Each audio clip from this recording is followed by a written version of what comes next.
सुनो, अब के 10 सेकंड चुप रहो और ध्यान से सुनो। बीरबल की बात खत्म और दरबार की शुरू। अगर तुम सच में ये जानना चाहते हो कि दरबार के दरवाजे के पीछे क्या हुआ, तो अभी नीचे लाइक, शेयर और सब्सक्राइब करो और कमेंट में बड़ी जोर से लिखो, जय बीरबल। तभी मैं आगे सुनाऊंगा। अब चुप्पी तोड़ो, कहानी सुनो। दरबार का दिन वैसा ही था जैसा हर दिन अकबर के राजमहल में रहता। शोर, हंसी, चमकते गहने और सोचने वाले चेहरे। पर उस दिन हवा में एक अजीब सी तनाव थी। ऐसा लग रहा था जैसे कोई शब्द दरवाजे के पास रुक कर अंदर कूदने की हिम्मत जुटा रहा हो।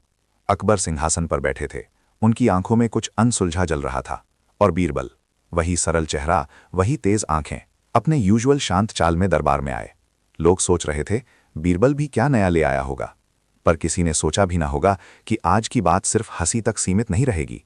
आज कुछ ऐसा खुलने वाला था कि दरबार का हर आदमी अपनी कुर्सी पर बंध जाएगा। सबने सुना था कि बीरबल की बुद्धि अचरज भरी है, पर आज उनकी चाल में कुछ रेखा सी थी, मानो वे खुद किसी पहेली के भीतर उलझे हों। अकबर ने मुस्कुराकर पूछा, बीरबल, आज क्या नई बात? बीरबल ने केवल सिर हिलाया और धीरे से कहा, हजरत, आज बात खत्म नहीं, आज दरबार शुरू होगा, पर पहले एक छोटी सी कसौटी। लोग सन्न रह गए। कसौटी? किस तरह की? बीरबल ने आगे कहा, जो भी सच कहेगा उसे इनाम मिलेगा, जो चुप्पी को अपनाएगा उसे प्रसिद्धि मिलेगी, और जो झूठ बोलेगा उसे अपनी ही धारणा से हम सब अलग कर देंगे। अकबर ने हंसते हुए कहा, ठीक है, आज सच का दिन है। और वे चाहते थे कि हर कोई बेझिझक बोले। पहला जिसने मुख खोला वो एक बूढ़ा दरबारी था, जिसकी आंखों में इतनी सीध थी कि झूठ उससे दूर भागता। उसने कहा कि कल रात उसने बाजार में एक अजनबी को देखा जिसने एक तिजोरी छीनी थी। तभी एक युवक उठा और बोला, मैंने देखा था, वही तिजोरी उठाते हुए। मगर तभी बीरबल ने हंसी में कहा, ठीक है, अब तुम्हारी बात पर तिजोरी के मालिक को बुलाओ। तिजोरी का मालिक आया। उसकी आंखों में आंसू थे। उसने कहा, मेरे पैसे नहीं, पर मेरे आजीविका का चाबी छिन गया। भीड़ कुछ कस कर रह गई। फिर युवक, जिसकी बात पर पूरा दरबार झुक गया था, अचानक चिल्लाया, मैंने वो नहीं किया। और सब चौंक गए। बात बहुत तेजी से बदली। जो सच अचानक झूठ बन गया और जो झूठ सच दिखा। अकबर की भौहें तनी। बीरबल की आंखों में एक और शरारती चमक आई। वे बोले, यहां हर सच का एक परत है और हर परत के नीचे एक और कहानी। तभी दरबार में एक नई हस्ती आई। एक अनजाना आदमी, जिस पर सफेद पलाश का दाग था और उसकी दाढ़ी आधी कटी हुई थी, जैसे किसी ने रातों रात उसे बीच में रोक दिया हो। उसने धीरे से कहा, मेरे पास कुछ ऐसा है जो हर किसी को हैरान कर देगा। सबने उसे सुनने का संकेत दिया। उसने कहा कि वो राजा का पुराना साथी है, पर फिर अचानक उसने कहा कि वो दरअसल उस तिजोरी का असली मालिक है, पर कोई उसे नहीं पहचाना क्योंकि उसने अपना नाम बदल दिया था। लोग हक्के कक्के रह गए। सबका विश्वास धराशायी हुआ। बीच बीच में बीरबल छोटे छोटे सवाल पूछते, बिल्कुल वैसे जैसे एक मछली जाल की डोर खींचकर उसे उल्टा कर देती है। तुम्हारा कारण क्या है? क्यों तुमने अपना नाम बदला? किन लोगों को तुमने बताया? इन सवालों के बीच एक और मोड़ आया। एक नौकर ने अचानक दरबार में चिल्लाकर कहा कि उसने रात को छुपकर राजा के कमरे में एक कागज देखा था। उस कागज पर एक नक्शा था जो सीधे पुराने महल के नीचे एक रहस्यमयी कमरे तक पहुंचता दिखा। अकबर के होठों पर एक अजीब सी चालाक मुस्कान आई।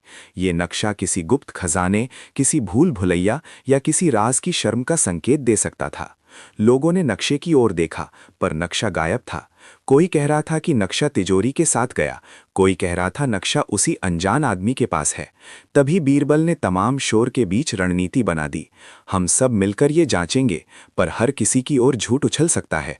इसलिए जो चीज़ आप कह रहे हैं उसे केवल सुनना ही नहीं, उस पर दिखावटी ढांचे की तरह कागज पर चिन्ह डालना होगा। अकबर ने आदेश दिया कि नक्शे की खोज हो, पर दरबार के अंदर की चालबाजियां पहले ही अपनी जड़ें जमा चुकी थीं। पहला ट्विस्ट तब आया जब एक दरबारी, जो सबसे भरोसेमंद माना जाता था, अचानक ये स्वीकार कर बैठा कि उसने नक्शा चुराया था। पर उसने ऐसा इसलिए किया क्योंकि नक्शे पर उसका नाम लिखा था। दरबार में सन्नाटा छा गया। कैसे किसी नक्शे पर नाम लिखा हो सकता है? पर उस दरबारी ने कहा कि नक्शा पुराने समय का है और उसने अपने पूर्वजों का नाम देखा था। फिर एक और मोड़। उसी रात का चोर वही निकला जिसे कभी दरबार ने सजा दी थी और जिसने अपने बदले की बातों से हर किसी को डराया था। उसने कहा कि नक्शा सिर्फ नक्शा नहीं, ये एक वचन है, एक ऐसा वचन जो किसी को राजा से भी ऊपर उठा देता है। बीच बीच में बीरबल छोटे छोटे किस्से सुनाते। किस तरह एक झूठ ने एक गांव का सरपंच बदल दिया, किस तरह एक सच्चाई ने एक पुत्र को पिता से अलग कर दिया। लोग उनकी बातों में खो गए। वे सीख रहे थे कि हर कहानी के पीछे कितना बड़ा राज होता है। पर एक गहरी निशानी थी। दरबार के दरवाजे पर चस्पा एक पुराना सिक्का मिला, जिस पर एक अजीब सी तरह की छवि उकेरी गई थी। आधा चांद, आधा सूरज और बीच में एक छोटी सी आंख। ये चिन्ह ऐसा था कि जो भी उसे देखता उसे बेचैनी होती। बीरबल ने सिक्के को देखा और उनकी प्रतिक्रिया ने सबको चौंका दिया। वे बोले, ये चिन्ह मेरे बचपन की कहानी में मिलता है, पर उसे सच्चा मानो या झूठ, आज ये हमारे सामने है। अब जब दरबार में पुरानी यादों की भंवर घूम रही थी तो अचानक एक युवा महिला आई। वो उस तरह की थी जो चुपके से सबकी नज़रें खींच लेती है। उसकी आंखों में आंच थी और उसकी आवाज़ में एक ठहराव ऐसा कि लोग सुनकर कांप उठते। उसने कहा कि वो उसी दिन तिजोरी पर नज़र रख रही थी, क्योंकि तिजोरी में उसकी बेटी की साड़ी थी, जो उस मेढ़े हुए रिश्तों का एकमात्र निशान थी। उसकी बात ने सबको आहत किया, पर तभी एक बड़ा खुलासा हुआ। उसने बताया कि उसने उस रात दरबार के एक सदस्यों को देखा था, जो दरअसल अपनी पहचान छुपाता आया था। लोग एक एक करके खुद पर शक करने लगे। कहानी का अगला मोड़ तब आया जब बीरबल ने अचानक पूछा, अगर सच्चाई हमें आज़ाद कर दे तो क्या करेंगे, और अगर वही सच्चाई तुम्हें कष्ट दे तो क्या? अकबर के कानों में जैसे कोई कंपन हुआ। ये सवाल राजा के अपने अस्तित्व को छू रहा था। तभी एक ऐसा पैगाम आया जिसे पढ़कर सबसे ज्यादा लोगों की धड़कन तेज हुई। एक छोटा सा चिट्ठी टकराया हुआ राजा की मेज पर, जिसमें लिखा था, जो सच जानता है उसे बोलना होगा, वरना सर्दियों की रातों में तुम्हारे राज्य की छत पर एक अंधेरा रहेगा। ये संदेश किसी की शरारत था या किसी की चेतावनी, इसे समझना मुश्किल था। बीच बीच में बीरबल ने लोगों के चेहरों पर आई रंग ढंग की बारीकियां पकड़कर उन्हें खुला खुला कर दिया। कौन डरता है, कौन असहज है, कौन झूठ की परत पर चैन से सोता है। उनकी एक एक बात इतनी सटीक थी कि जैसे कोई जादूगर हर मन के कोने तक झांक ले रहा हो। पर आखिर में सबसे बड़ा ट्विस्ट तब आया जब वही अनजान आदमी, जिसकी दाढ़ी आधी थी, अपनी असली पहचान खुलने दी। वो दरअसल राजा का बिछड़ा हुआ भाई था, जिसको बचपन में अलग कर दिया गया था। पर क्यों, और क्यों वो अब वापस आया था? उसकी आंखों में सवाल थे और उसने एक बार फिर कहा, मैं उस नक्शे का असली मालिक हूं और मैं उसे वापस लाना चाहता हूं, पर उसके बदले में मैं एक शर्त मांगता हूं। सब लोग झकझोर गए। शर्त क्या होगी? शर्त यह थी कि राजा को अपनी शक्ति में से कुछ हिस्सा उस व्यक्ति के साथ साझा करना होगा, एक ऐसा हिस्सा जो दरअसल एक पुरानी कसम से जुड़ा था। यदि अकबर ने इनकार किया तो उस नक्शे की जरूरत कुछ और बन सकती थी, कोई रहस्य, कोई दायित्व या कोई खतरनाक सच। अकबर ने विचार किया, पर बीरबल ने ना सिर्फ कहा कि राजशक्ति की आधी माप है, बल्कि उन्होंने राजसी कर्मों के परिप्रेक्ष्य में सवाल खड़ा किया, क्या सत्ता बांटी जा सकती है, और अगर बांटनी पड़े तो किस तरह? यहाँ कहानी में अचानक एक और सस्पेंस घुस आया। दरबार के कुछ बुजुर्गों ने बताया कि उस नक्शे पर एक स्थान चिन्हित है, खामोश कुआं, जो सदियों से सुनसान पड़ा था। वहां पर कहा जाता है कि कोई आवाज हमेशा गूंजती है, और जो वो आवाज सुन लेता है उसकी किस्मत बदल जाती है। अकबर की जिज्ञासा बढ़ी। वो खुद की पूंछ पकड़े बिना वहां पहुंचना चाहता था, पर बीरबल ने कहा, हर आवाज सुनना शहादत नहीं, कभी कभी सुनना दंड बन जाता है। लोग अब दरबार और उसके बाहर की दुनिया में विभाजित होने लगे थे। कुछ नक्शे के पीछे पागल थे, कुछ उससे डर रहे थे। और बीच बीच में बीरबल ने एक छोटा सा किस्सा सुनाया जो सबको अनमना कर गया। एक बार एक छोटे से गांव में एक आदमी ने कहा कि जिसने सच देखा उसे पत्थर कर दिया गया, पर फिर वही आदमी अपनी आंखें खोलकर बोला कि वो झूठा था, उसने देखा ही नहीं था। ये कहानी सबको याद दिलाती थी कि मनुष्य का स्वभाव कितना अनिश्चित है। रात गहरी होती गई और दरबार में बातें लंबी होती चलीं। अचानक महल के बाहर से एक तेज हल्ला हुआ। किसी ने चिल्लाकर कहा कि महल के पीछे के पुराने कुएं से रोशनी निकली है। लोगों का ध्यान उस ओर मुड़ा और वे सब बाहर निकल पड़े। वहां कुआं था, पुराना, कंक्रीट का, और उसके ऊपर एक ढक्कन पड़ा था, जिस पर वही अजीब सा चिन्ह नक्काशी जैसा दिखा, आधा चांद, आधा सूरज और बीच में छोटी आंख। हवा में जैसे कुछ कांप उठा। बीरबल ने धीमे से कहा, ये वही निशान है जो सिक्के पर था, और अगर ये सच है तो हमारी रातें अब कभी शांत नहीं रहेंगी। कुएं का ढक्कन उठाया गया और एक पगडंडी सी दिखी जो और नीचे जाती थी। कुछ ने कहा कि ये रास्ता सीधे उस खामोश कुएं की ओर जाता है। अकबर खुद उतरना चाह रहे थे, पर अचानक एक आवाज़ ने सबको रोका। आवाज़ दरअसल बीरबल की थी। राजा साहब, एक कदम आगे जाने से पहले तुम सुनो कि सच हमेशा चीर कर सामने आता है, पर हर बार सच वही नहीं रहता जो हमने सोचा। उनकी बात पर एक नया सस्पेंस छिड़ गया। क्या सच कभी स्थिर रहता है? उसी क्षण एक बूंद खून जैसी बात में हवा में उभरी। एक दरबारी जो कुएं के किनारे खड़ा था अचानक ढह पड़ा। उसकी छाती पर एक लिखा हुआ निशान था, वही अजीब सा चिन्ह। लोग चिल्लाए, डर के मारे, और कुछ लोग भागे। पर बीरबल ने बिना हड़बड़ी के कहा, देखो, यहाँ कोई खास खेल चल रहा है, कोई पुराने वादों को पूरा कर रहा है, और इस खेल में नियम वही लिखते हैं जिनके पास धैर्य है। कहानी अब चरम पर थी। राजा का व्यवहार, बीरबल की चालाकियां, अनजान आदमी की वापसी, नक्शे का रहस्य और खामोश कुएं, सब एक दूसरे से गूंथ गए थे। पर सबसे बड़ा ट्विस्ट अभी बाकी था। वही अनजान आदमी जिसने खुद को राजा का भाई कहा था, असल में किसी और का दूत निकला। उसकी आंखों में खलनायकी थी, और उसने कहा कि उसका मकसद सिर्फ नक्शे को लेना नहीं, बल्कि एक पुरानी श्राप को खोलना है जो राजघराने पर हमेशा बनी रही।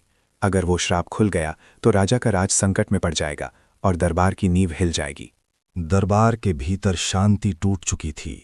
लोग डर और जिज्ञासा में चिल्लाने लगे। अकबर ने कहा कि वे खुद कुएं में उतरेंगे, पर बीरबल ने शांत आवाज में कहा, हजरत, आप राजा हो, पर क्या आप अपनी जनता का दर्द खुद पर लेने को तैयार हो? और अगर आप नीचे उतर गए और फिर लौटने का रास्ता खो दिया तो? अकबर की आंखों में मिश्रित भाव उभरे। वो राजा होने के साथ साथ इंसान भी थे, और उनकी चोटें गहरी थीं। फिर बिल्कुल अचानक एक तीसरा ट्विस्ट आया। उसी रात जब महल के ऊपरी दरवाजे बंद कर दिए गए, एक चिट्ठी दरबारियों के सामने रखी गई। उस पर लिखा था, जो भी सच चाहता है वो सच के लिए जान दे। जो खेल खेलता है वही खेल का शिकार बनेगा। अगर तुम सब सच जानना चाहते हो तो पहले अपने अपने हृदयों की सच्चाई बाहर निकालो। ये चिट्ठी किसी ने रखी थी, पर किसने और क्यों? लोगों ने एक दूसरे की ओर देखा और विश्वास का सूत्र टूटने लगा। अब कहानी का अंत नहीं हो सकता, क्योंकि जैसे ही ये मोड़ आता है और भी सवाल उठते हैं। क्या नक्शा सच में खजाने की ओर ले जाता है या किसी बुरी सजा की? क्या वही अनजान आदमी राजा का भाई है या कोई चालबाज? क्या बीरबल सच में सबका भला चाह रहे हैं या उनकी अपनी कोई चाल है? क्या दरबार के कुछ लोगों की पहचान नक्शे से जुड़ी है? और सबसे अहम, अगर आप सच जानना चाहते हो, क्या आप तैयार हो अपनी आंखें खोलने के लिए? अगर तुम ये सब जानना चाहते हो तो अभी नीचे लाइक करो, शेयर करो और सब्सक्राइब करो, और कमेंट बॉक्स में जोर से लिखो, जय बीरबल। ये छोटा सा काम तुम्हें इस कहानी का अगला भाग सुनने का हक देगा। जितने लोग सच सुनने के लिए साथ आएंगे, उतनी ही जोरदार हमारी आवाज़ होगी, और तुम लोगों की वजह से ये कहानी और आगे बढ़ेगी। अभी कुछ लोग कहेंगे कि ये दबाव है, पर याद रखो, इतिहास भी दबाव में बनता है, और बुद्धि वही जो दबाव में चमकती है। तुम चाहोगे कि ये कहानी यहीं खत्म हो? नहीं ना। इसलिए अभी कमेंट करो, जय बीरबल, और मैं अगला भाग लेकर आऊँगा, जहां हम कुएं के नीचे उतरेंगे, निशान का रहस्य खुलेगा, और एक और बड़ा खुलासा होगा जो दरबार की हालत बदल देगा। ये कहानी अभी अधूरी है, पर अधूरी इसलिए कि तुम्हें इसे पूरा करना है। जो लोग कहेंगे मैं सुनना चाहता हूं, वे कमेंट करें। जो लोग नहीं, वे पीछे खड़े रहें। पर मैं यहीं रुकता नहीं। मैं तुम्हारे जय बीरबल के कमेंट पर तुरंत आगे बढ़ूंगा और तुम्हें बताऊंगा कि किसने उस चिट्ठी को रखी, असली नक्शे का अर्थ क्या है, और किसने दरबार में साजिश रची। पर अभी के लिए एक बार फिर से, अगर तुम इस कहानी का अगला हिस्सा सुनना चाहते हो तो नीचे लाइक, शेयर और सब्सक्राइब करना ना भूलो, और कमेंट में ज़ोर से लिखो, जय बीरबल। और हाँ, जो लोग तुरंत कमेंट करेंगे उनकी मौजूदगी दर्ज कर ली जाएगी। वे उसी पल इस कहानी के अगले पन्नों के हकदार बनेंगे। इसलिए अब तुरंत कर दो, जय बीरबल। कुएं के ऊपर से उठने वाली वो रोशनी जैसे हवा की एक नर्म सी सांस थी, दूरी में चमक और पास आकर धुंधली। अकबर ने अपने कवच की जंजीरों को महसूस किया। वे जानते थे कि राजसत्ता की चमक के पीछे भी कभी कभी अंधेरा होता है। बीरबल ने एक पल के लिए अपने हाथ तल पर टिकाए और फिर अचानक बोला, हजरत, जो भी नीचे जाए उसे अपने साथ कम से कम 3 लोगों का साथ चाहिए, और उन तीनों का दिल सच्चाई से भरा होना चाहिए। कुछ लोगों ने उसे संदेह की निगाहों से देखा, कुछ ने आह भरी, पर कोई भी समझ नहीं पाया कि बीरबल क्यों इतनी सावधानी दिखा रहे हैं। राजा ने आदेश दिया कि वे स्वयं मर्यादा के साथ उतरेंगे, पर बीरबल ने कहा, राजा साहब, आप राजा हैं, पर इस बार राजा मुकुट नहीं, इंसान का भी एक हिस्सा डूब जाता है। क्या आप ये अनुभव करने को तैयार हैं कि आपकी पहचान किस कदर दांव पर है? अकबर के भीतर एक अजीब सी बेचैनी उठी। वे जानते थे कि सत्ता के कई रूप हैं, पर कभी कभी सत्ता का सामना उसके पुराने संस्मरणों से भी होता है। तब अकबर ने कहा, ठीक है, मैं उतरूंगा, पर मेरे साथ बीरबल और वही अजनबी जो अपना भाई होने का दावा करता है होंगे। भीड़ में हल्की सरसराहट सी उठी। किस तरह का मिलन होगा ये, कौन जाने। कुएं के डगडग नीचे उतरते हुए हर कदम पर पत्थर की ठंडी गंध उनके होठों तक आई। रोशनी की चौड़ाई घटते घटते केवल एक टेप की तरह बची रह गई, और तभी बीरबल ने एक छुपी हुई सीढ़ी दिखाई जो कुएं के भीतर से और भी गहरी सुरंग की ओर जाती थी। सुरंग की दीवारों पर वही अजीब निशान उकेरे हुए थे, आधा चांद, आधा सूरज और बीच में छोटी आंख, जैसे कोई सदियों पुराना हाथी खरोच। अजनबी ने उस निशान को देखा और उसकी आंखों में जैसे कुछ पुराना दर्द चमका। उसने कहा, ये निशान हमारे विभाजन की निशानी है, ये हमारे घर की परछाई है। उसकी आवाज़ में कोई पुरानी दास्ता थी, पर बीरबल की आवाज़ में फिर भी एक सवाल था, अगर ये तुम्हारे घर की निशानी है तो तुम्हारे पास इसका प्रमाण क्या है? अजनबी ने एक छोटे से लटकते बक्से को खोला और उसमें रखे एक टूटे हुए तख्ते का टुकड़ा दिखाया। उस तख्ते पर वही निशान हल्के से उभर रहे थे। मेरा परिवार, उसने कहा, सदियों से इस निशान को छुपाकर रखता आ रहा है, पर जब मैंने बचपन में भागकर इस निशान को देखा तो मैंने सोचा कि ये केवल एक कहानी है, पर अब जब ये सब फिर सामने आया है तो मैं नहीं चाहता कि कोई और इससे दर्द सहे। उसकी बातों में सच्चाई की कसावट थी। फिर बीरबल ने पूछा, और ये चिट्ठियां कौन लिखता रहा? ये चेतावनियां किसका काम थीं? अजनबी चुप रहा। उसकी आंखों में अचानक एक छुपी हुई मुस्कान खुली, और उसी मुस्कान में भी एक और सवाल था जो किसी जवाब की राह दिखा रहा था। सुरंग के भीतर उनकी चलती हुई टिकीड़ी अचानक एक विशालकाय दरवाजे के सामने रुकी। दरवाजे की लोहे की जाली पर वही अजीब चिन्ह बनाए गए थे। अकबर ने हथौड़े से दरवाजे को थपथपाया। आवाज गूंजती हुई अंदर समा गई। जैसे ही दरवाजा खुला, एक मीनार सा अंधेरा सामने था, और उसी अंधेरे के बीच में एक पुराना मंच रखा हुआ था जिस पर समय की धूल जमी थी। उस मंच के बीचों बीच एक पुराना सिंहासन रखा था, पर सिंहासन पर कोई नहीं था, केवल एक खुली किताब रखी थी जिसकी पन्नों पर कुछ धुंधले शब्द उभरे थे। बीरबल ने झुककर किताब के पन्ने पलटे, और हर पन्ने पर कुछ नहीं, बस एक ही वाक्य बार बार उभरता था, जो सच छिपाएगा उसे खुद ही खो दिया जाएगा। उसे पढ़कर अजनबी का चेहरा सिकुड़ गया। उसकी हथेली कंपन की तरह हिली, और अचानक उसने कहा, मुझे याद आ रहा है, अब मैं समझ रहा हूं कि क्यों मेरे पिता ने मुझे छोड़ दिया था। अकबर ने उस पंक्ति को अपनी आंखों से देखा, और एक तरह का भय उसके भीतर उठ खड़ा हुआ। क्या कोई ऐसी शक्ति थी जिसने उनके पूर्वजों को बांट दिया? बीरबल ने धीरे से कहा, ये पुस्तक केवल चेतावनी नहीं, ये परीक्षा भी है। हर पन्ने पर किसी न किसी ने सच्चाई को छिपाया है, और जो भी सच्चाई को पकड़ता है उसे अपना अतीत याद आता है। तभी धीमी सी हवा आई, और किताब की पन्नियां खुद ब खुद पलटने लगीं। हर पलटा एक नई परत खोलता, हर परत एक नई याद भीतर घुसाती। तभी एक हल्की सी चमक ने दीवार पर कुछ छायाएं उगला दी, और उनमें एक छाया अलग नजर आई, एक छोटा सा आदमी जिसकी परछाई किताब पर उभरने लगी। वो आदमी दरअसल एक पुराना कवि था जिसने कई साल पहले दरबार छोड़ दिया था। लोग उस कवि को भूल नहीं पाए थे। उसकी कविताएं अक्सर सत्ता की गाथा कहती थीं और लोगों की आंखों में सच उतराती थीं। कवि ने एक गीत गुनगुनाया। गीत का हर शब्द प्रश्न ही नहीं, पर कुछ संकेत भी था। निशान वही जो छिपाकर रखा गया, नाम वही जो उजाले में मिटा दिया गया। गीत सुनते ही अजनबी की आंखों में एक डर और एक उम्मीद दोनों जाग उठीं। क्या कवि ही उन सभी चिट्ठियों का लेखक था? कवि ने हंसकर कहा, मैंने लिखा था, पर मैंने लिखा था कि सच बोलने से पहले हालात को जान लो। जहां तक भीड़ थी, सबका मन कांप उठा। उन चिट्ठियों का लेखक कोई आश्चर्यजनक रूप से निकला तो भी क्या होगा? क्या वो राजा का मित्र था या दुश्मन? कवि ने कहा, मैंने वही किया जो जरूरी था, पर अब समय आ गया है कि हर आदमी अपना पुराना चेहरा दिखाए। उसकी बात से बीरबल की आंखों में और भी तेज चमक आ गई। वे जानते थे कि कसरत खत्म हो चुकी थी। आगे जो भी पन्ना खुलेगा वो किसी की पहचान ही नहीं, किसी के भाग्य का फैसला करेगा। तभी सुरंग के पीछे से एक धीमी आवाज आई। ऐसा लगा जैसे कोई पुरानी माला गिर रही हो। आवाज एक वृद्ध महिला की थी, जिसकी आवाज में दशकों की थकान थी, पर बोलने का एक अटल साहस। वो बोली, मेरा नाम ऊषा है। मैं उसी घर की बहू थी जिसके निशान तुमने देखे। मेरे ससुर ने वही किताब लिखवाई थी ताकि सच कभी मिट न सके। पर एक दिन मैंने अपने पति को छुपाते देखा और फिर सारी दुनिया बदल गई। ऊषा की बातों से दरबार के भीतर एक धक्के जैसा लगा।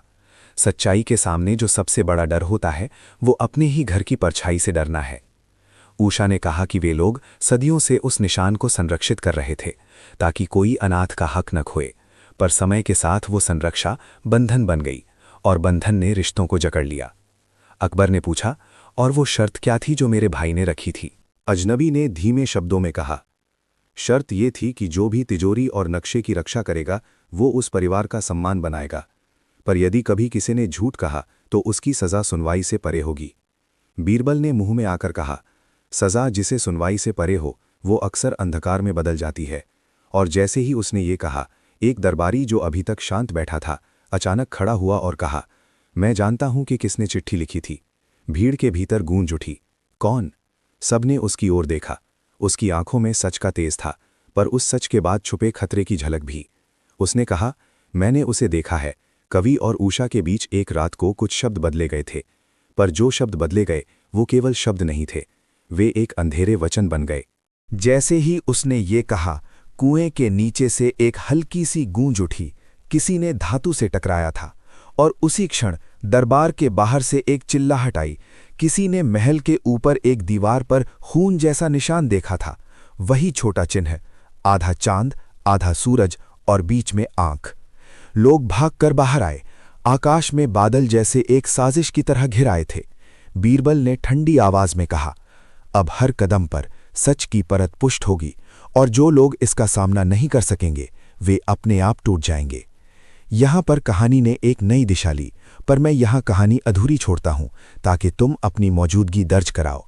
अगर तुम सच में जानना चाहते हो कि कुएं के नीचे क्या मिला, किसने चिट्ठियां लिखी और आखिरकार नक्शा किसके हाथ आएगा, तो अभी नीचे लाइक करो, शेयर करो, सब्सक्राइब करो और कमेंट बॉक्स में जोर से लिखो, जय बीरबल। तुम्हारी एक छोटी सी आवाज़ इस कहानी को आगे खींचेगी और मैं अगला भाग तुरंत लेकर आऊँगा। अपनी मौजूदगी दर्ज करने के लिए और अगले भाग का हक पाने के लिए अब तुरंत कमेंट करो, जय बीरबल। सुनो, 10 सेकंड के लिए एकदम चुप रहो और ध्यान से सुनो।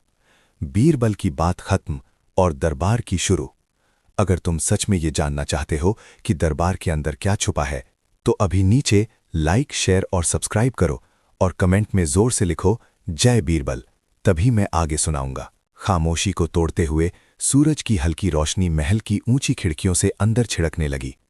कुएं के उस ठंडे अंधेरे से ऊपर आते हुए जब वे तीनों, अकबर, बीरबल और वो अजनबी, सिंहासन के कमरे में लौटे तो दीवारों पर लगी मशालें जैसे और तेज जल उठीं। पर दीवारों की रोशनी भी उस रात की सच्चाई की परछाइयों को नहीं मिटा पाई। कहर की तरह फैलती घबराहट और उम्मीद के बीच एक बात साफ थी, जो कुछ भी कुएं में था वो केवल धरोहर नहीं था। वे तीनों किताब की उस एक वाक्य की गूंज लिए खड़े रहे, जो सच छुपाएगा उसे खुद ही खो दिया जाएगा। पर उस वाक्य की गूंज के साथ एक और चीज भी लौट आई, वो गीत, वो कवि और उषा की आवाज, जिनके शब्दों में अधिराग था, पर उस अधिराग में एक और आवाज गूंज रही थी जो किसी ने सुनी थी पर किसी ने माना नहीं। अकबर के कदम धीमे थे, जैसे किसी राजा के कदम नहीं बल्कि किसी पाप की जिम्मेदारी के बोझ थे। उन्होंने पहला ही रात में आदेश दिया था कि महल के दरवाजे बंद किए जाएं और कोई भी भीतर खुलकर ना आए, पर बंद दरवाजे सच्चाई को रोक नहीं सकते थे। बीरबल ने अपने हाथों को धीरे धीरे जोड़ा और कहा, हजरत, जो भी यहाँ छिपा है वो हमारा व्यक्तिगत सच नहीं, हमारे राज का अतीत है, और अतीत अगर कभी दांव पर लगाया गया हो तो वो आज लौटकर मांग कर रहा है। अकबर ने पुरानी सिसकी घुटते हुए कहा, तो अब हमें क्या करना चाहिए? बीरबल ने ठीक उसी तरह जवाब दिया, नम्र पर दृढ़, सरल पर चालाक। पहला काम यह है कि जो कुछ भी था वो पुनः देखा जाए, जो नक्शा था उसे पढ़ा जाए, जो चिट्ठियां आई थीं उनके लेखक खोजे जाएं, और सबसे ज़रूरी अपनी अपनी आत्माएं परख ली जाएं। इस तरह की बातों को सुनकर कई दरबारियों के चेहरों पर हल्की लाली आ गई। किसी ने ताज के उभार को देखा, किसी ने अपने गुजरे हुए कर्म की परछाई। रात बीतते बीतते व्यवस्थित हो गई। दरबारियों ने चुपके से अपने अपने स्थानों पर कदम ठहराए, पर किसी की नींद अब वापस न आई। उषा, वो वृद्धा जिसने अपनी खोई हुई पीढ़ियों की गाथा बताई थी, अपने हाथों में एक छोटी सी टोकरियां लिए बैठी रही। टोकरियां जिनमें कभी गहने हुआ करते थे और आज उनमें बस यादें थीं। कवि अपने पुराने आलम में गया रहा था, पर उसकी आंखों में अब किसी किस्से की लंबीता थी। वो किस्से जो दिमाग की तरफ जाते जाते दिल को चीर देते हैं। अगले दिन सुबह के पहले किरण से पहले महल के भीतर एक बैठक बुलाई गई। बैठक में अकबर ने उन तीनों से पूछा, जो भी उस रात नीचे था, कि उन्होंने क्या देखा। अजनबी ने आंखें झुकाकर कहा, मैंने वो सफ़ेद पन्ना देखा जिस पर सदियों पुरानी हस्तियां दर्ज थीं, और मैंने वही नोट देखा जो मेरे परिवार ने रखा था, पर उसकी एक लकीर टूटी हुई थी। बीरबल ने पन्ना उठाया और उसकी टूटी हुई लकीर पर उंगली फेरते हुए कहा, हर टूटी लकीर में छुपी एक पीड़ा होती है। कविता की तरह ढलते हुए दिन ने बहुत कुछ उजागर किया। एक एक करके वो लोग सामने आए जिन्होंने चिट्ठियां लिखीं या कम से कम उन्हें देखा। दरबार के एक नौजवान जिसका नाम हरित था, चुपके से आया और बोला, मैंने एक अंधेरी रात में उस कुएं के पास कोई साया देखा और उसने मेरे कान में कुछ कहा, सच बाहर लाओ। मैंने उसे सुना पर चुप रहा, क्योंकि मुझे किसी से डर लगा। उसकी आवाज़ में डर था, और उस डर का कारण उस रात की सदियों पुरानी गूंज थी। तभी एक बूढ़े घड़ी वाले की आवाज़ ने सबको चौंका दिया। मैंने देखा कि कुछ नक्शे पर छुपा नहीं था। वो नक्शे एक पहचान की चाबी थी, पर चाबी टूट चुकी थी। उसकी बात पर बीरबल ने कहा, अगर चाबी टूट गई तो कुछ दरारें भी खुलती हैं, और जहां दरारें हों वहां से हवा आना तय है। जैसे जैसे सवाल बढ़ते गए, एक और सत्य सामने आया। कई वर्ष पहले राजघराने में एक ऐसा समझौता हुआ था जो अब तक छुपा रहा।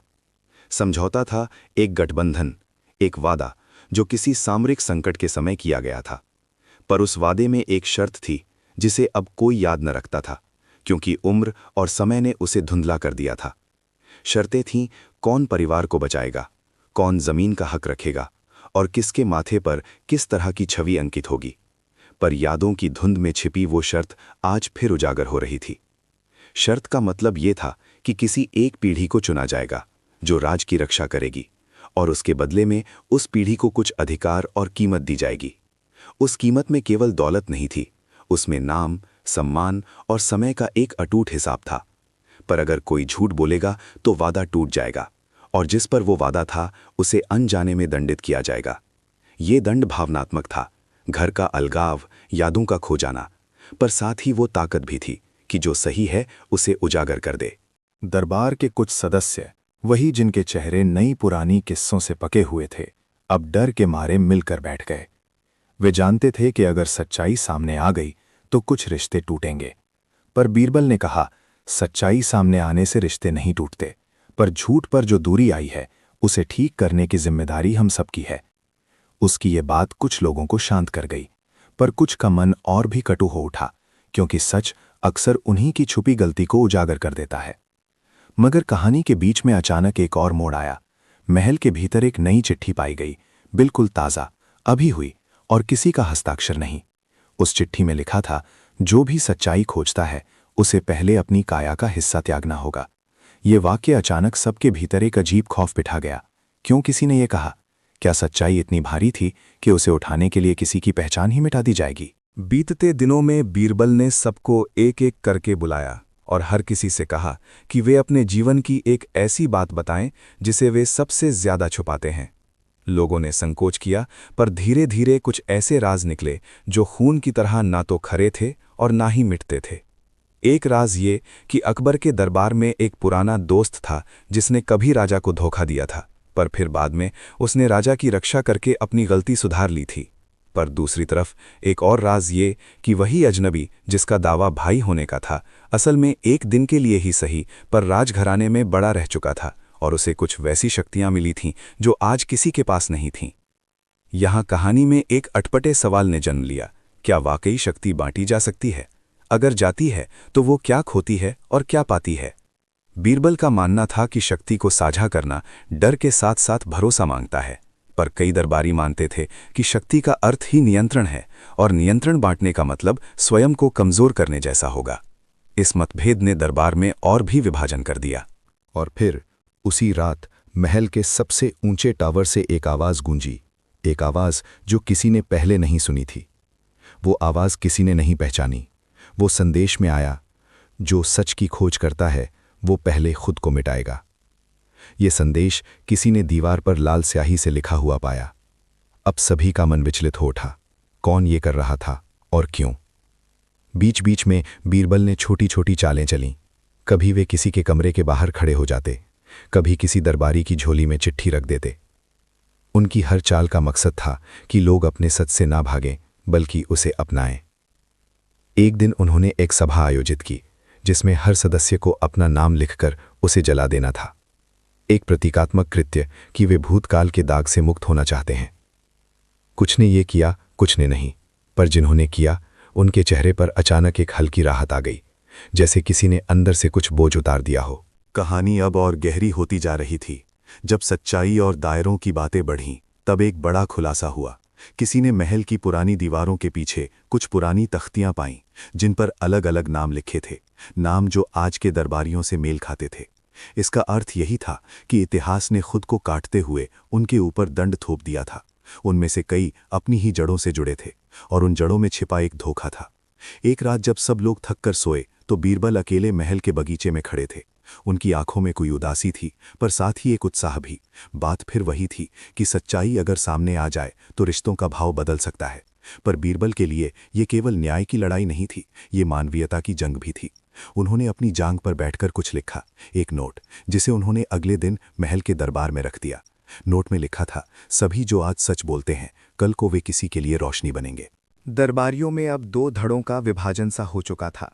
एक वो जो परिवर्तन चाहता था और दूसरे वो जो संरक्षा को प्राथमिकता देता था।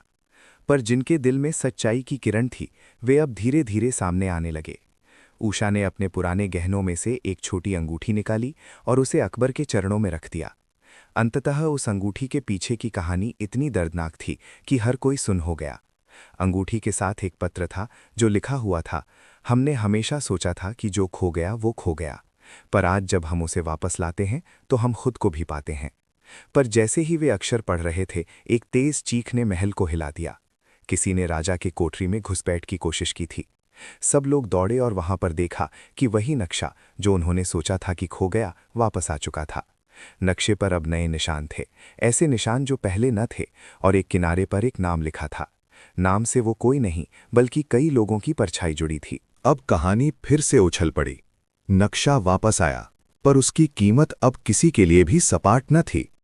कुछ का मानना था कि नक्शा खजाने की ओर ले जाता है, कुछ का कहना था कि नक्शा एक तरह का प्रमाण है, किसी वादे का, और कुछ बताते थे कि नक्शा सिर्फ शत्रु की चाल है, किसी चालबाज की करतूत। सभी के मन में डर था, क्योंकि नक्शे के साथ एक पुराना वचन जुड़ा हुआ था, जो नक्शा पाएगा वही उनके परिवार का हक तय करेगा। ये वचन अब दरबार में विभाजन की आग को और भड़काने लगा। कौन नक्शे का वास्तविक हकदार था? क्या वो अजनबी सच में राजा का भाई था, या एक चालबाज जिसने अपने मकसद के लिए पहचान बनाई?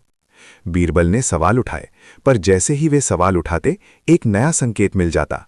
किसी ने महल के बाहर एक झुंड में पुराने सिक्के फेंके थे, जिन पर वही अजीब चिन्ह था। सिक्कों के साथ एक और नोट था, तुम्हारे पास समय कम है। अब समय की टिक टिक ने सबको घेर लिया था। रातें छोटी और बेचैन हुईं, और तब एक और बड़ा ट्विस्ट। एक दरबारी जो पहले तक खुद को निर्दोष दिखाता था, उसकी असली पहचान सामने आ गई। वो दरअसल उसी पुराने वचन का वारिस था, पर उसने अपनी पहचान छुपा ली थी ताकि वो सच्चाई की जबान को खुद ही मोड़ सके। उसके होने से दरबार में भरोसा और भी खो गया। पर कहानी को यहाँ भी किसी ने खत्म होने नहीं दिया, क्योंकि जैसे ही एक राज खुलता दूसरा खुलता गया, और इन खुलासों के बीच बीरबल ने वही किया जो वो सबसे अच्छा जानते थे। उन्होंने लोगों को याद दिलाया कि सच्चाई का बोझ साझा करने से हल्का होता है, ना कि छुपाने से। उनकी हर बात में ऐसे शब्द होते थे जो दिल में गहरे उतर जाते थे। वो कहते, कभी कभी सच्चाई वो दवा है जो काटती है, पर जो कटे उसे ही ठीक करती है। अब दरबार में हर किसी की नज़र उस कुएं की ओर थी, कुएं जो बार बार सन्नाटों और चिल्लाहटों का केंद्र बनता जा रहा था। किसका कुआं है? किसकी आवाज़ वहां से आती रही है? उस कुएं के भीतर अब भी कोई रहस्य था, जो हर बार एक नया रूप धारण कर लेता। कभी सिक्का, कभी नक्शा, कभी चिट्ठी। और हर बार जब कुछ निकला तो उसके साथ एक नया तार भ्रम और भरोसे के बीच जुड़ता गया। कहानी